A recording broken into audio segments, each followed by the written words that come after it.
Protesters are back in New York's Zuccotti Park, the symbolic birthplace of the anti-Wall Street movement, where it all started almost 4 months ago.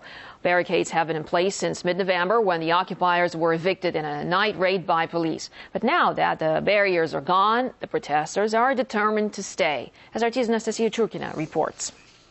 The mood certainly is very, very optimistic. People seem very re-energized. They're excited to have been able to get back into Zuccotti Park, the birthplace of Occupy Wall Street. It's where everything began. And it really looks like a lot of the skeptics were hoping that after the occupiers were kicked out of Zuccotti Park in mid-November, that would be the end of Occupy Wall Street. But certainly that has not been the case. And the occupiers, the protesters themselves, believe this, and they see this as a new chapter, really, for the whole movement that has now become nationwide over the last several months. You can't just barricade people out, and you can't say that this park will either be used by no one or only by people that live in this area. It should be open to everyone. And so I think that it's important insofar as people can now come here and gather. As we move into the spring and it gets warmer, I think that this will return to being a hub for the movement. Even when the barricades were still up, we were always here representing. I mean, sometimes you'd only see a handful up in the front, but